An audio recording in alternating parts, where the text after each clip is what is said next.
起来毫发无伤。我还没成为不朽，10万被借出。ඉතින් කොහොමද යාළුවනේ?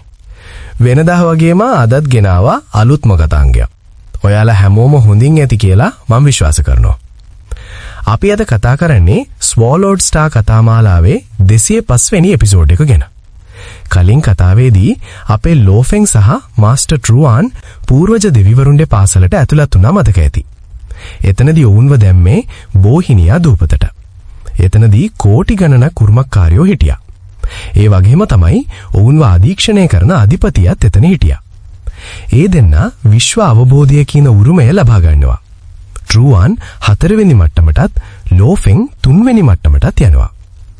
ඊට පස්සේ ලෝෆෙන් හිතනවා නිධානයන් සොයා ගන්න ට්‍රෙෂර් ලෑන්ඩ් එකට යන්න. හැබැයි එතනදී විශ්ව ගෞරවන්තයෙක් ඇවිල්ලා අපේ ලෝෆෙන්ට කරදර කරනවා. හැබැයි කොහොම හරි ලෝෆෙන් මේ ප්‍රශ්නය निराකරණය කරගත්තා. ඊට පස්සේ ලෝෆෙන් පූර්වජ දෙවිවරුන්ගේ පාසලේ අතත්‍ය ලෝකය වර්චුවල් ලෝකයේ වෙන ග්ලෝරි ලෝකයට අදුළු වෙනවා. එතනදී එයා තෝරගන්න නම තමයි රිවර් බ්ලේඩ් අධිරාජයා. එයාගේ මේ නම අරන් ගතුළු වීමත් එක්ක අනිත් හැමෝම ගැසිලා යනවා. මොකද මේ රිවර් බ්ලේඩ් කියන්නේ එළියේ ලෝකයේදී කවුරුත් කතා කරන පුරාවෘත්තයක් නේ. කතාව පටන් ගන්නේ ලෝෆෙන් ග්ලෝරි ලෝකයේ ඉන්න විදියෙන්. රිවර් බ්ලේඩ් අධිරාජයා කියන නම දැක්ක ගමන් හැම උරුමකාරයෙක්ම ගැසිලා යනවා. හැමෝම එක තැනකට එකතු වෙන්නේ මේ රිවර් බ්ලේඩ් අධිරාජයා කවුද කියලා බලන්න. හැබැයි ලෝෆෙන්ට මේ කිසිම ත්‍රෙට් එකක් ගැන නම් ගානක් නැහැ. ඒ වෙලාවේදී අපිට පෙන්වනවා 7 බ්ලේඩ් අධිරාජයා ලෝෆෙන් ගාවට එනවා. මේ 7 බ්ලේඩ් අධිරාජයා බොහොම සුහදව ලෝෆෙන්ට මේ රෑන්කින් සිස්ටම් එක ගැන පැහැදිලි කරනවා. මේ කීර්තිමත් ලෝකයේ රෑන්කින් එක තීරණය වෙන්නේ උරුමකාරයන් සතු කීර්ති ලකුණු ග්ලෝරි පොයින්ට්ස් ප්‍රමාණය මතයි. මේ ලකුණු ගන්න පුරුවන් අනිත් උරුමකාරයෝ එක්ක සටන් ඔට්ටු ඩිවල් එල්ලුවොත් පරාද වෙන කෙනා තමන්ගේ ලකුණු ඔට්ටුවට අනුව අතාරින්න ඕන. ලකුණු 100 කෙඩතු කරගත්තොත් ඒක උරුම නිධානයක් බවට පත් කරගන්න පුළුවන්. ලෝෆෙන් 7 බ්ලේඩ් අධිරාජයාට ස්තුති කරනවා. ඒ වගේම දෙන්න හොඳ යාළුවෝ වෙනවා. ඊට පස්සේ දෙන්න ඇවිදගෙන යනකොට සිය දියවැසි අධිරාජයා හම්බෙනවා. මේ ගමන අතරතුරදී ලෝෆෙන් තීරුම් ගන්නවා තමන්ව අනිත් හැම උරුමකාරයෙක්ම නිරීක්ෂණය කරනවා කියලා. මොකද පිටත ලෝකයේ ප්‍රභූවංශ එලීට් රේසර්ස් ලෝෆෙන්ගේ ඔළුවට ලොකු මිලක් නියම කරලා තියලානේ. සිය දියවැසි අධිරාජයා සහ 7 බ්ලේඩ් අධිරාජයා කියනවා පූර්වජ දෙවිවරුන්ගේ පාසලේ හොං සන්දානයට අයිති මනුෂ්‍ය වංශය අය ඉන්නේ බොහොම ටික දෙනෙක් කියලා. වැඩිපුරම ඉන්නේ අනිත් වංශවල අය. මේ ග්ලෝරි ලෝකෙත් උතුර දකුණ සින්ජියා වගේ සන්දානවලට බෙදිලා තියෙන්නේ. ඊළඟට අපේ ලෝෆෙන්ගේ අතත්‍ය පොතට නොටිෆිකේෂන් එනවා. ඒ කියන්නේ සටන් කරන්න අභියෝග කරපු අය. 7 බ්ලේඩ් අධිරාජයා මේක තේරුම් ගන්නවා. මොකද ලෝෆෙන්ගේ කීර්තිය කොච්චරද කියලා දන්නවනේ. අනිත් ලෝකයේ ඉන්න අය ලෝෆෙන්ගේ හැකියාව පරීක්ෂා කරන්න හදන්නේ. ලෝෆෙන් කියනවා එයාට අභියෝග 60,000ක් ඇවිල්ලා තියෙනවා. ඒක තප්පරෙන් තප්පරයට වැඩි වෙනවා කියලා. මේක අහපු 7 බ්ලේඩ් සහ සිය දියවැසි අධිරාජයා දෙන්නම පුදුම වෙනවා. මේ හැමෝම දන්නවා ලෝෆෙන්ගේ නියමතලය රියල් රෙල්ම් සෙක්ටර් ලෝඩ් මට්ටමේ කියලා.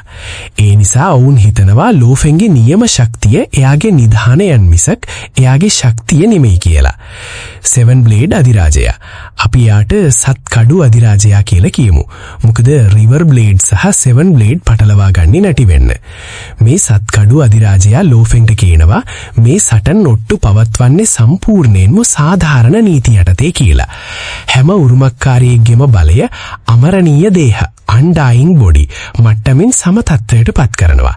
ඔවුන්ට සපයන ආයුධත් සම්මත මට්ටමේ ඒවා. අනිත් උරුමකාරයෝ ලෝෆෙන්ව අවතක්සීරු කරනවා. ඔවුන් කියන්නේ ලෝෆෙන් කියන්නේ නිධානයන් නිසා විතරක් බලවත් වෙච්ච කෙනෙක් කියලා.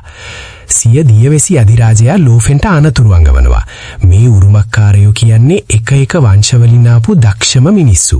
මොකද පූර්වජ දෙවිවරුන්ගේ පාසලට ඇතුළු වෙන එක එච්චර ලේසි නැහැනේ. ඒ වගේම මේ හැමෝම තමන්ගේම කියලා ශිල්පක්‍රම හදාගෙන ඉන්නේ. ඒක ඔවුන්ගේ හංගපු ක්‍රම් කාඩ් එක. ලෝෆෙන් මේ අභියෝගය බාරගත්තොත් ආපස්සට යන්න බෑ. එයාගේ කීර්ති ලකුණු ඔට්ටුවට තියෙනවා.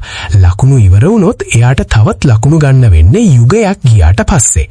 ඒ කියන්නේ ලෝෆෙන් පැරදිලා ලකුණු නැති කරගත්තොත් එයාට අලුතෙන් ලකුණු ලබා ගන්න විදියක් නැහැ. පූර්වජ දෙවිවරුන්ගේ පාසලෙන් නොමිලේ ලකුණු ලැබෙනකල් එයාට ඉන්න වෙනවා. උරුමකාරයෝ දිගින් දිගටම ලෝෆෙන්ව උණුසුම් කරනවා. අවසානයේදී ලෝෆෙන් තමන්ගේ ගිනුමට ආපු හැම අභියෝගයක්ම බාර ගන්නවා. ඒ කියන්නේ 6,20,000ක්. මේක දැකපු වෝහිනියා දූපතේ අධිපති පුදුම වෙනවා. ඊට පස්සේ ලෝෆෙන් ග්ලෝරි සටන් පිටියට ඇතුළු වෙනවා. එතනදී අමරණීය දේහයේ වැඩිවීමක් ලෝෆෙන්ට දැනෙනවා. මෙච්චර කාලයක් ආයුධ වලින් විතරක් වැඩි කරගත්ත බලය දැන් Tamanගේ ඇඟෙන්ම දැනෙනකොට ලෝෆෙන් පුදුම වෙනවා. පළමු සටන පටන් ගන්නවා. විරුද්ධකාරයා ලෝෆෙන්ට පහර දෙන්න ඉදිරියට එනවා. ලෝෆෙන් වහාම ප්‍රතිප්‍රහාරයක් එල්ල කරන්න සූදානම් වෙනවා. එයා Tamanගේ අමරණීය දේහය පුලුස්සනවා burning the undying body. ඒ බලය එයාගේ ආයුධයට යොදවනවා. මේක දැකලා හැමෝම පුදුම වෙනවා. සෙක්ටර් ලෝඩ් කෙනෙක් කොහොමද මේ අමරණීය බලය පාවිච්චි කරන්නේ? මේ උරුමකාරයෝ හිතන්නේ නැහැ නේද මේ මට්ටමට එන්න ලෝෆෙන් කොයිතරම් මහන්සි වුණාද කියලා. කෙටියෙන් කිව්වොත් ටික කාලයක් යනවා. ලෝෆෙන් දහස් ගාණක් සටන් වලට මුහුණ දීලා. දැන් එයාට කීර්ති ලකුණු 2,600කට වඩා තියෙනවා. ඒක නිසා එයා টොප් 3ට එනවා. මේක දැකලා අනිත් උරුමකාරයෝ පුදුම වෙනවා. මේ ආරංචිය අහපු ප්‍රයිමල් කෙෝස් නගරයේ අධිපතියා ලෝෆෙන් ගැන ආඩම්බර වෙනවා. එයා හිතනවා ලෝෆෙන්ට මේ පූර්වජ දෙවිවරුන්ගේ පාසල පුදුම කරන්න පුරුවන් කියලා. ස්කයිවෝල්ෆ් මාස්ටර් මේ දියුණුව ගැන දැනගෙන ලෝෆෙන් ගැන කනස්සල්ලෙන් ඉන්නේ. මොකද ලෝෆෙන් තවදුරටත් දියුණු වුණොත් අනාගතයට එන තර්ජනය විශ්ව මාස්ටර් තලයට ඉක්මවා යන්න පුළුවන්. ඊට අමතරව තවත් අභිරහස් බලවේගයක් වන ප්‍රිසන් ක්ලෑන්ට කියන වංශය මේ තත්වය ගැන සතුටු වෙනවා. මොකද ප්‍රභු වංශ 4 මිනිස් කෘමි රාක්ෂ ඔටෝමාටන් යක්ෂ එක මිනිහෙක් නිසා ගිනි අරගෙන වගේ ඉන්නේ. ලෝෆෙන් 6,20,000ක් සටන් ඉවර කරනවා. දැන් එයාට 6,10,000කට වඩා කීර්ති ලකුණු තියෙනවා. ඒක නිසා එයා ගොඩක් සතුටු වෙනවා. මොකද එයාට දැන් ගොඩක් නිධානයන් ගන්න පුළුවන්. ලෝෆෙන්ගේ නවාතනෙන් එළියේ වංශ 3 ඝාතකයෝ 3 දෙනාම ලෝෆෙන් එළියට එනකම් බලාගෙන ඉන්නවා. හැබැයි ලෝෆෙන් එළියට එන්නේ නැහැ. මොකද එයා දැන් 6,20,000ක් සටන් කරලා ලැබුණු අවබෝධයත් එක්ක සංයමයක් කරමින් ඉන්නේ. මේ අවබෝධය ලෝෆෙන්ට ලොකු වාසියක් වෙනවා. ඝාතකයෝ තවමත් බලාගෙන ඉන්නවා. අවුරුදු 900ක් ගෙවි යනවා. කෙටියෙන් කිව්වොත් ලෝෆෙන් අවසානයේදී එළියට එනවා. ඒ වෙලාවෙදිම ඝාතකයෝ ලෝෆෙන්ට පහර දෙන්න පටන් ගන්නවා. ජූ ගුවාන් කියන කෘමි රාක්ෂ වංශයේ විශ්ව ගෞරවවන්තයෙක් ලෝෆෙන්ව මරන්න හදනවා.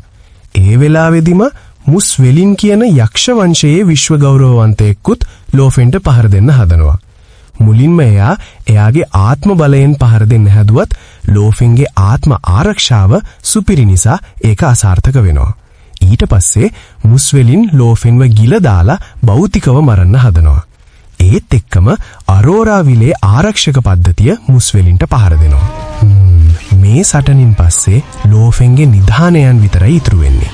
ඒ කියන්නේ ශාවු තටු, ස්ටාර් ඩයග්‍රෑම් එක වගේ ඒවා. ලෝෆෙන් මැරුණු ආරංචිය අනිත් උරුමුක්කාරයෝ දන්නවා. සත්කඩු අධිරාජයා සහ සිය දියවැසි අධිරාජයාටත් මේ බව තේරුම් යනවා. ඔවුන්ට තේරෙනවා මුස්වෙලින් සහ ලෝෆෙන් දෙන්නම මැරිලා ලෝෆෙන්ගේ නිධානයන් විතරක් ඉතුරු වෙලා කියලා. හැම උරුමුක්කාරයෙක්ම මේ නිධානයන්ට ආස වුණත් ඒවා ගන්න නම් බයයි. හැබැයි ඉවසිල්ලක් නැති උරුමුක්කාරයෙක් ලෝෆෙන්ගේ නිධානයත් ගන්න දුවනවා. එයා ඒක අල්ලන්න හදනකොටම අරෝරා විලේ පද්ධතිය එයාට පහර දීලා මරා දානවා. මේක දැක්ක අනිත් උරුමුක්කාරයෝ පුදුම වෙනවා. ඔවුන්ට තේරුම් යනවා ලෝෆෙන් තාම ජීවතුන් අතර ඉන්නවා කියලා. ඊට පස්සේ ලෝෆෙන් තමන්ගේ අභ්‍යන්තර ලෝකයෙන් මිනිස් සිරුර නැවත හදාගන්නවා. ඊට පස්සේ එයා එළියට ඇවිල්ලා තමන්ගේ නිධානයන් ආයෙමත් එකතු කරගන්නවා. ඊට පස්සේ බෝහිනියා දූපතේ අධිපතිට හොඳටම තරහ ගින් එයා එළියට එනවා. මොකද කෙනෙක් තවත් උරුමුක්කාරයෙක්ව මරලා තියෙනවනේ. බෝහිනියා දූපතේ අධිපති අනතුරු අංගවනවා මේ නීති කඩ කරපු අය නැවත මතු කරත් ඒ වංශ ආයමත් මේ උත්සාහය අතහරින්නේ නැහැ කියලා. ටික වෙලාවකින් ලෝෆෙන් එළියට ඇවිල්ලා අධිපතිට ආචාර කරනවා. ඊට පස්සේ බෝහිනියා දූපතේ අධිපති අනිත් හැමෝටම අනතුරු අඟවනවා. ආයෙමත් ලෝෆෙන්ව මරන්න උත්සාහ කරන්න එපා කියලා. මොකද එයා දැන් ලෝෆෙන්ව විශේෂ උරුමුකාරයෙක් විදියට සලකනවා. කෘමි රාක්ෂ වංශයේ ඝාතකයා වෙන ජූගුවන් පුදුම වෙනවා. මේ බෝහිනියා දූපතේ අධිපති ලෝෆෙන්ට මෙච්චර සැලකීමක් කරන්නේ ඇයි කියලා. එයාට තේරෙනවා ලෝෆෙන්ව මරණ එක දැන් ගොඩක් අමාරුයි කියලා. ඊට පස්සේ අනිත් උරුමකාරයෝ විසිර යනවා. මේ කතාවේ ඉතුරු ටික අපි ලබන සතියේ බලමු. යාළු මේක නවකතාවක් ඇසුරෙන් කරන කතාවක්. විනෝදයට විතරයි. මේ වීඩියෝ එක බැලුවට බොහොම ස්තුතියි. කැමති නම් ලයික් එකක් දාලා සබ්ස්ක්‍රයිබ් කරන්න. ඊළඟ වීඩියෝ එකකින් හම්බෙමු. See you.